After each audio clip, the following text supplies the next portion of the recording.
How's it going, everybody? Welcome to the Two Bros Sports Podcast. I'm your host, Hunter Smith, and I'm here with my brother and co-host, Dakota Smith. How are you doing this afternoon, Dakota?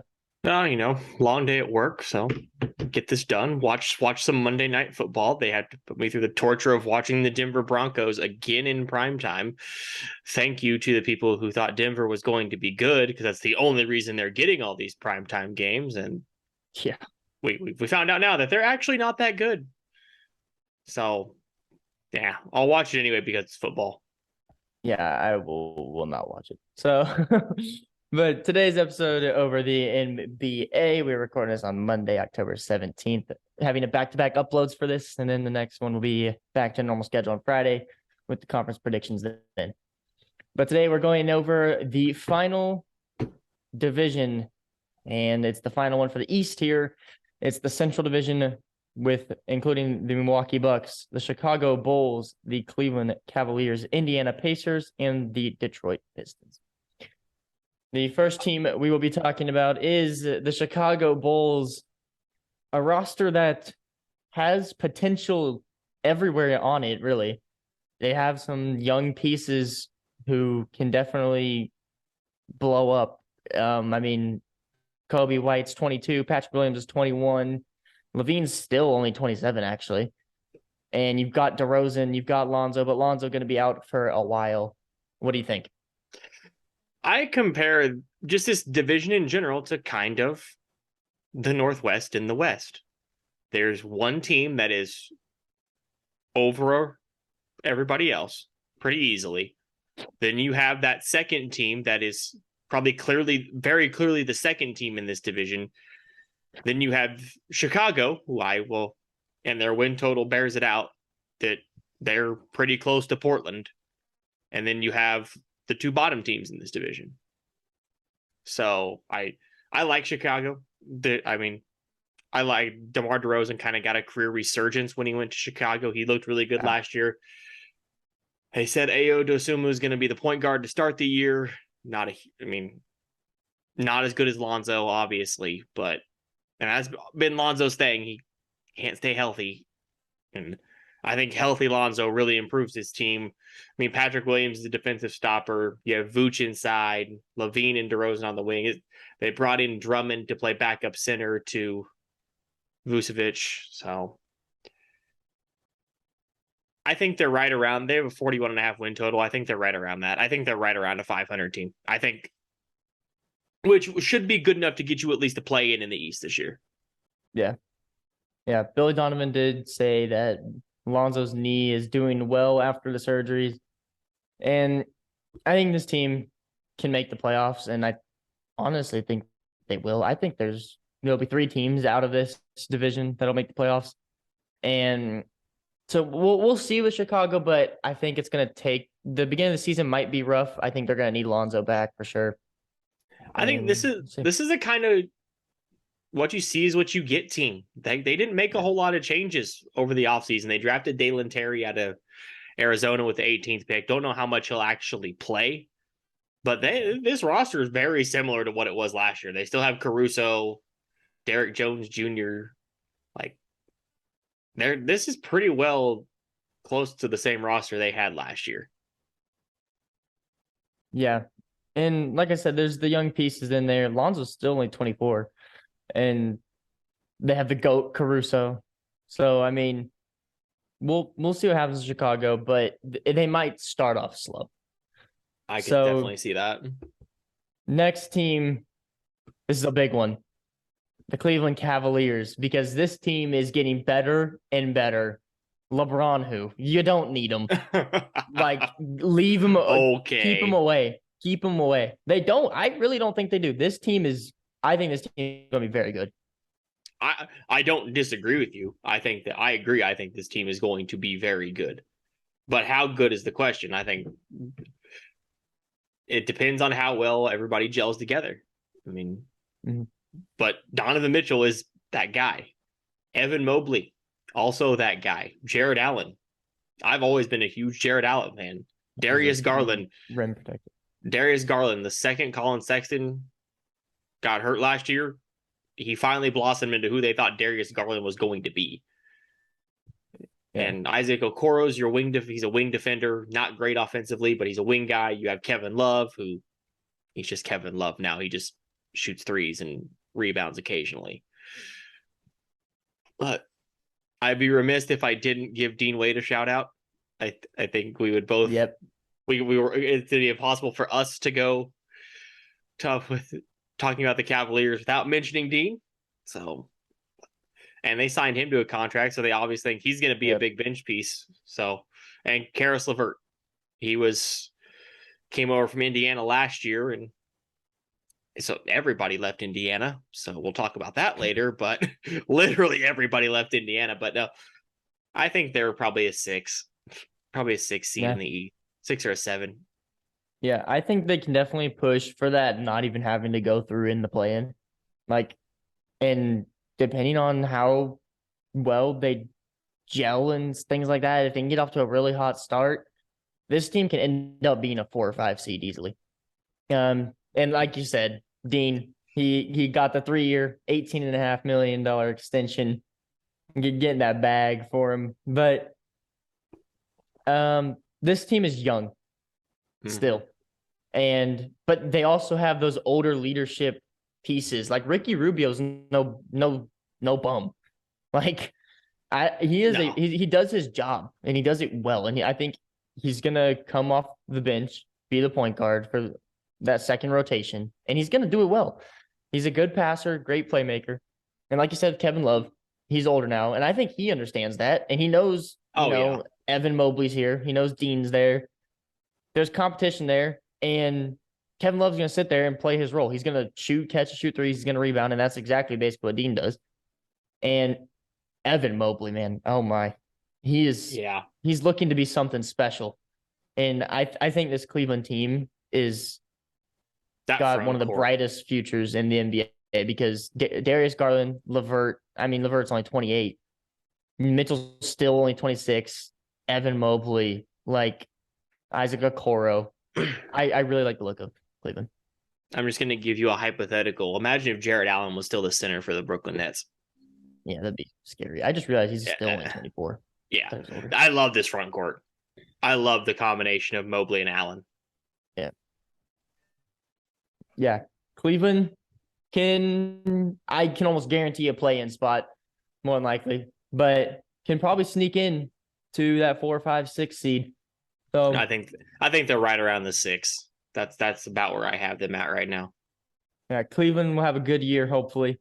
Next team that's very young once again, but they have a scary backcourt coming up in the future. The Detroit Pistons. I mean, names that come to mind immediately. Cade Cunningham. Where's he at? Jaden Ivey. I forgot his name. Yeah. And then, honestly, Marvin Bagley, if he can revive his career a little bit here. He's hurt. Sadiq Bey. I don't know how long Bagley. Jalen Duren. Bagley's out. I don't know for how long. They thought it could have been season ending, but it wasn't. But I think he's out for at least 4 to 6 weeks. He's out for a while. Yeah, he's out for the first month. Well, but I mean, even with all that, they're still one of the projected bottom 6 or 7 teams in the league. They're not going to be great. They're not going to be good right away. But no, I like this team. I like the pieces. Yeah, I think the pieces are going to be good. I like Jaden Ivey. I like Jalen Duren. I really like Cade Cunningham. They're a big man away. They're a 4. They're a 4 away. They're a 4. I don't believe in Marvin Bagley. I just don't believe in it. I just don't think he's ever going to pan out. And if he does, good for him. I really hope for his sake he does, but they're lacking a 4. Yeah, Duren's their center of the future, but that's if you look at the big glaring weakness of this team, depth wise, it's at the 4. Yeah. It's definitely at the 4. And Killian Hayes that was a draft pick for them that never panned out. Because he was a lottery pick. He was a 7th overall pick in 2020 and was not it to this point. Far. And them drafting Cade Cunningham basically told me all that I needed to know. And the fact that they drafted Jaden Ivey as well, that tells me all they need to know about what they think of Killian Hayes at this point. Yeah. And I mean, they brought in Bojan Bogdanovic for some. He's a veteran guy. Nerlens Noel, Corey Joseph's on this roster, but he probably won't play because he's like the third or fourth point guard. Hamidou Diallo had a good year last year.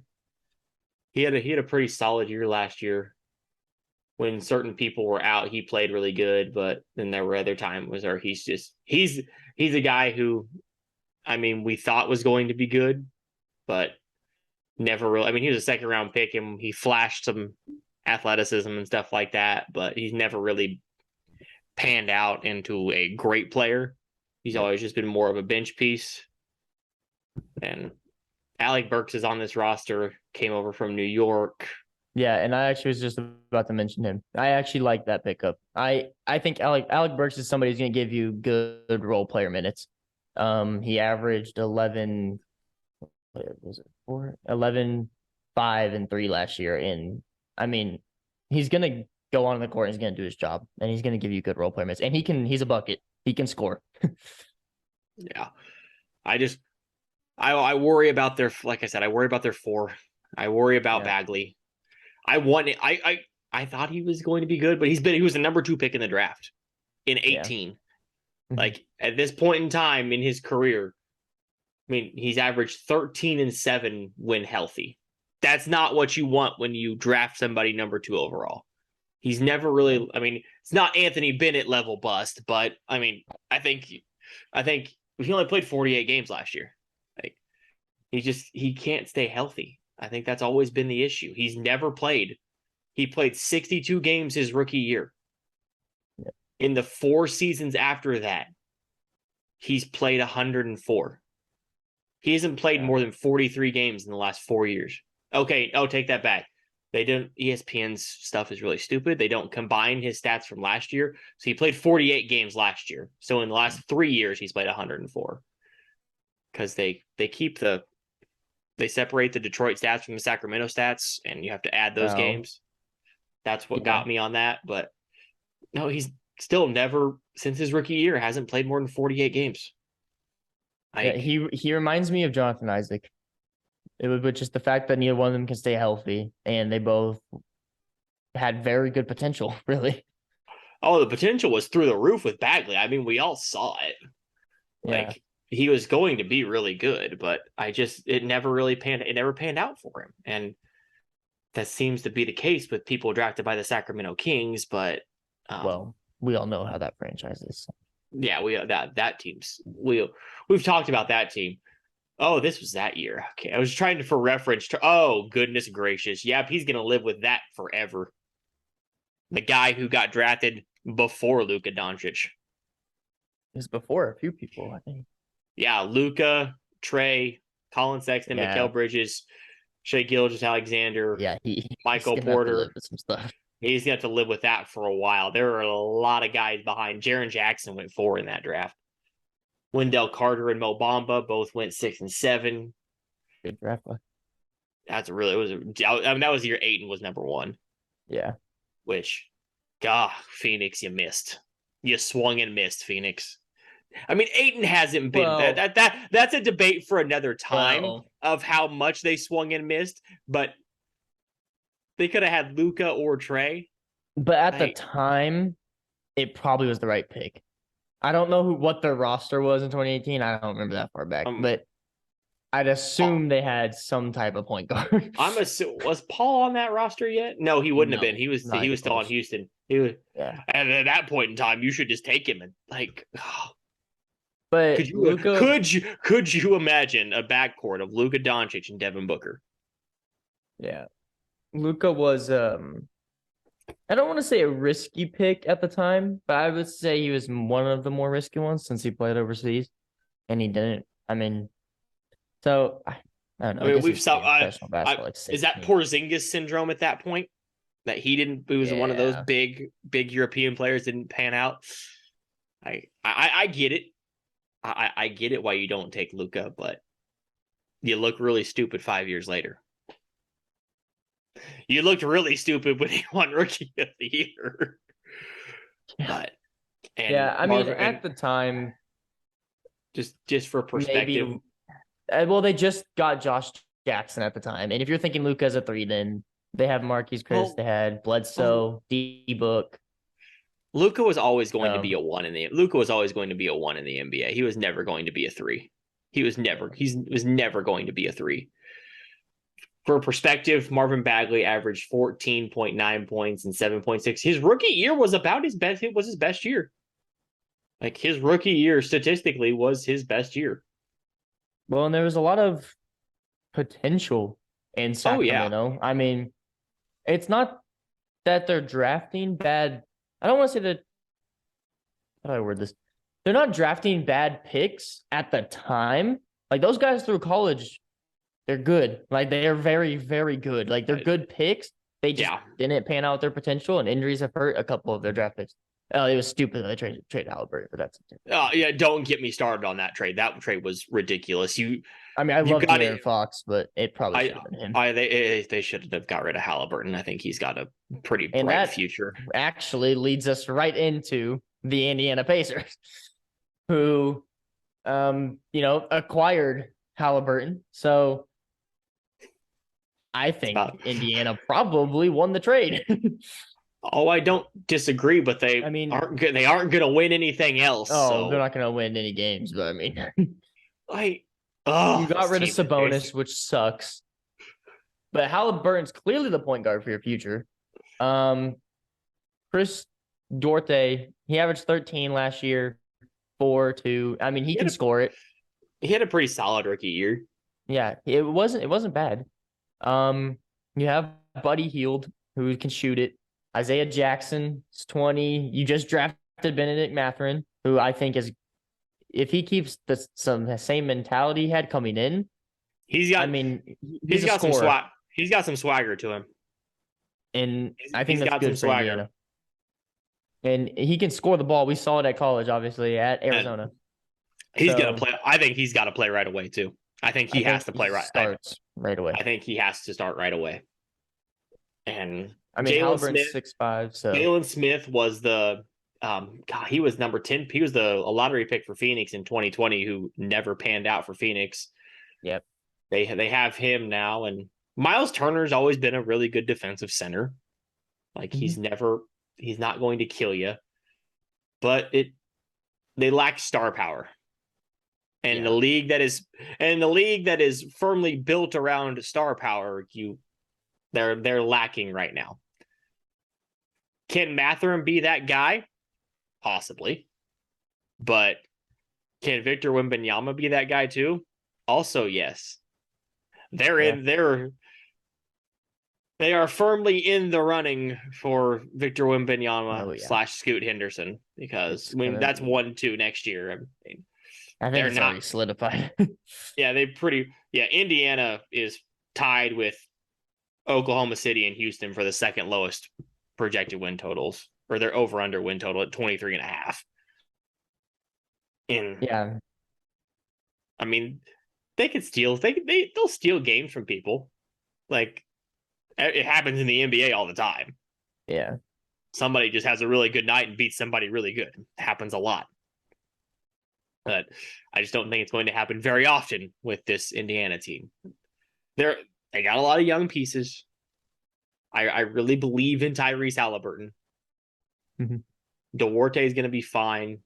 Buddy Hield was kind of what we expected. I mean, I was never as high on him in the NBA as I was on him in college. He was a much better college player than he was an NBA player. And Jalen Smith never really panned out. A lot of guys getting some second chances. Yeah. A guy like Jalen Smith, Aaron Nesmith, who never panned out for the Celtics. He's on this roster now. He was the 14th overall pick in 2020. He never panned out for the Pacers picked up both of their fourth year options. Yeah.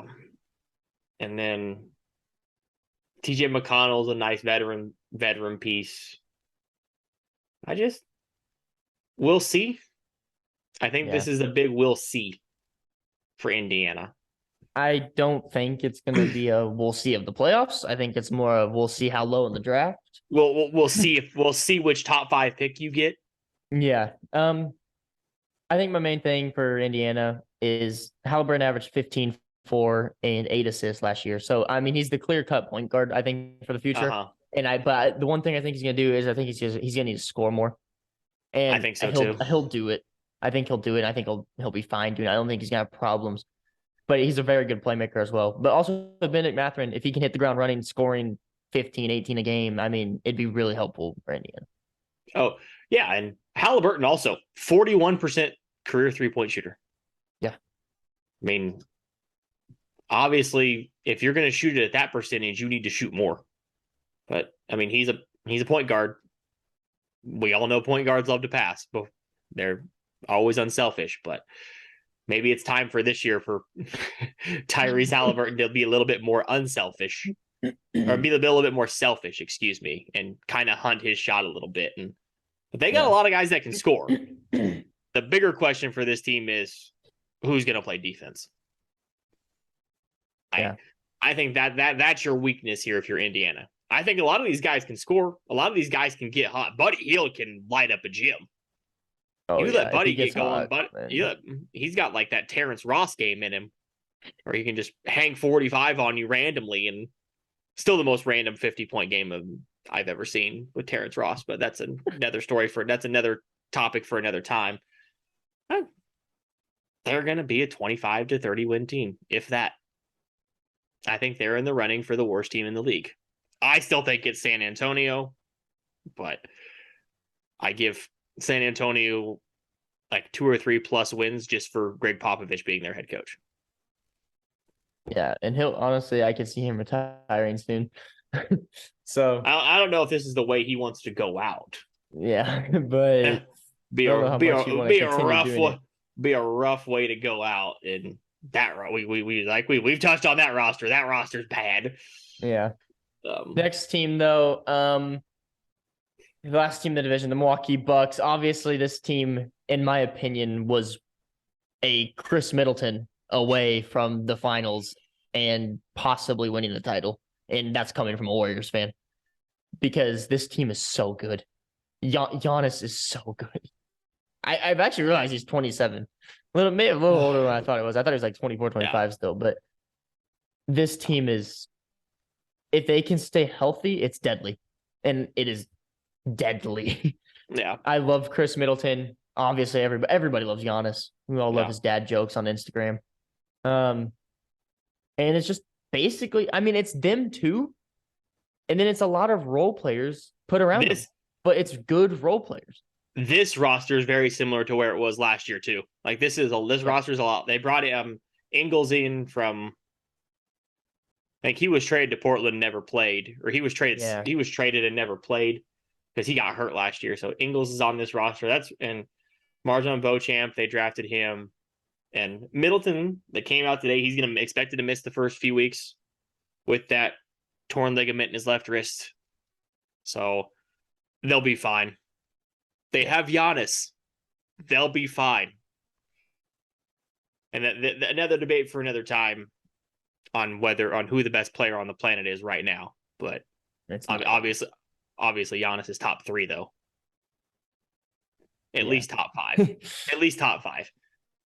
You and I are both on this train of I love Kevin Durant. I always have. We almost have. It's really hard.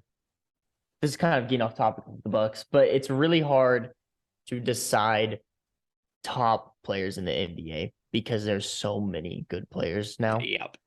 It isn't back then when it was like, oh look, there's Bill Russell. Oh look, that's Michael Jordan. Yeah. Oh, there's MJ, Magic, Bird. All right, cool. Like, I mean, and don't get me wrong, there's a ton of great players back then alongside those 3, but those are the 3 that come to mind when you think, Lakers, Celtics, Bulls in that area. So Giannis averaged 30, 12, 6 assists last year. I mean, let me tell you, he's a 3-point shot away from being the best player to ever play the game. Quite literally. If he could shoot 30, 35%, oh my goodness. What did he shoot from 3 last year? I mean, we've also said this about Ben Simmons too. Yeah, he's a 3-point shot away from it. Well, he actually shot 29% from three. So. Well, 22% in the playoffs. Yeah. It didn't matter. He still averaged 32 a game. Yeah. He doesn't shoot it a lot. And I mean, you're seeing improvement. There is improvement there. There's improvement. I know 29% doesn't sound like improvement, but it's improvement. Yeah. Also, I'm going to interrupt you real quick. I completely forgot about Jrue Holiday. I just saw him on my list here. I was about to get there. Like Yeah. Jrue Holiday is huge piece. Solid as solid can get at the big three. Great two-way point guard. Fantastic two-way point guard. That block was crucial. Yeah, he's just great offensively, great defensively, smart player. I like Bobby Portis, who can give you a spark. Yeah. He's a guy who can give you a boost when you need it. And this is the best team in this division. I don't think it's particularly close. Like, yeah, and it's Giannis. Like, it's the Giannis factor. Like, there is nobody else in this division that has somebody that can come anywhere close to Giannis. Yeah,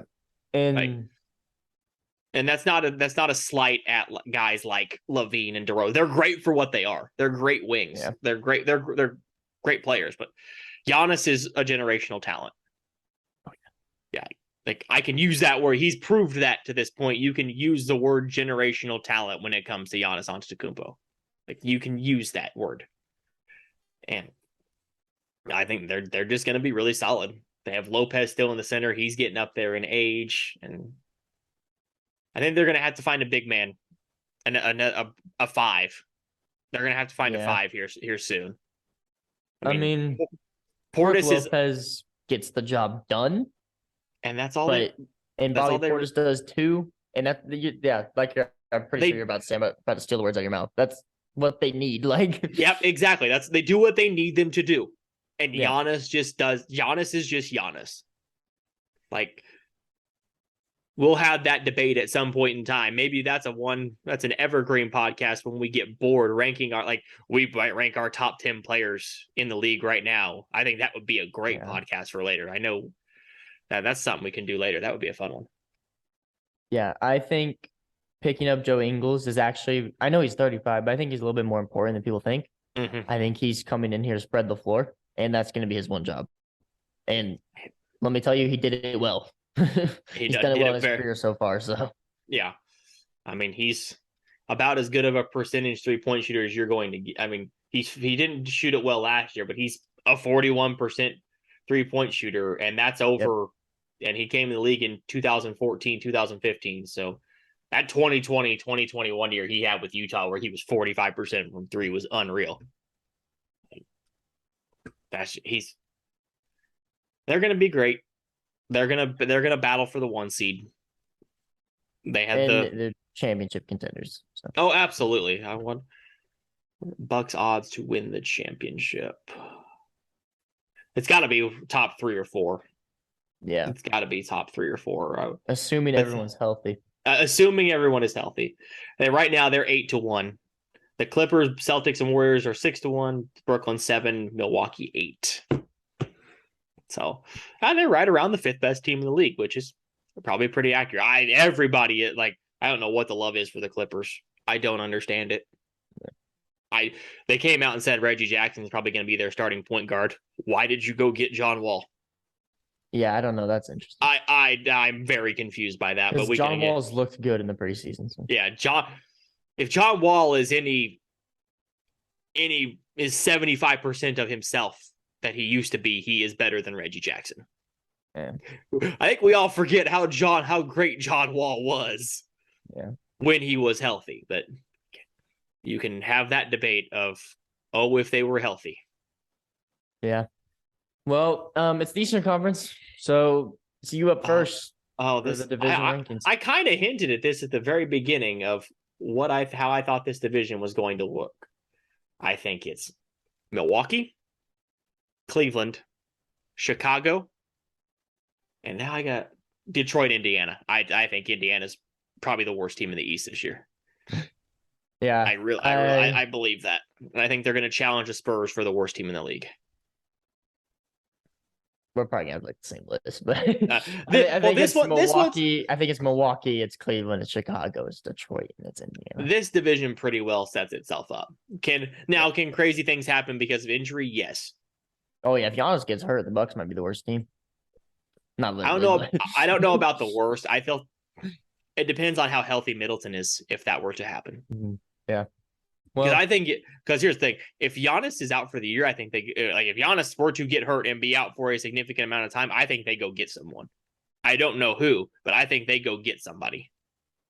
Or this is finally the time where Chris Middleton gets to show how great he really is. I've always believed in Chris Middleton, and it showed last year. And I think it finally showed last year that them lacking Chris Middleton was the reason they weren't Eastern Conference champions.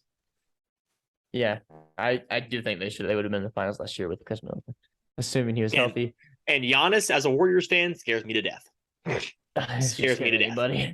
Yeah, because he can just take over a game, and he does it every night. Very, very seldomly does Giannis ever have a bad night. Just because of the way he scores. He gets to the rim. You're not stopping him. He bullets his way to the rim too. Yeah. And the worst part is if he doesn't have the points, he's gonna have 15 rebounds and 8 assists or whatever and 4 blocks. Like it doesn't matter. There's no such thing as a bad night unless it's like bad night shooting. So yeah, which is doable, but like even the nights his lowest point total against the Celtics was 24. That was in game 1. Guess what? He had a triple double. And the 25-point game where they lost, I mean, that game was bad. Boston just blew the brakes off of him in that game 7. But he had 25, 20, and 9. How many people? There aren't too many people out there who have that line in them still. Yeah. Have a 20-20 line with 9 assists. I'm just scrolling real quick, just to see that he had a 12-point game somewhere back in December, but he almost had a triple-double in that game and they blew out Orlando. So yeah, it's against Orlando. He didn't do it. It's against Orlando. It didn't really matter. No, just to prove your point, Giannis doesn't have horrible nights. He's matchup proof. He's going to be great night in, night out. And it's all about the other pieces for Milwaukee, and it's about whether guys like Middleton and Holiday can stay healthy. Yeah. Central Division, I mean, probably a clear-cut first team, but I promise you Cleveland will challenge for it, and I can see Cleveland challenging for it. Bulls, Lonzo, when they get back, will be interesting, and the Pacers and the Pistons looking for another top 5 pick this year in the Wembanyama race. But that'll do it for today's episode of the NBA, and we will see you Friday for the conference predictions. Gonna have to get to work on those because it's gonna be interesting. Are we still gonna do DPOY, yes, MVP, Rookie of the Year, all that stuff too? All right, that'll be a fun one. That'll be a lot of debate because a good episode looking for Friday. But we hope you have a wonderful rest of your day and week, and we hope to have you join us next time on the Two Bros Sports Podcast. With that being said, I'm your host, Hunter Smith, and goodbye.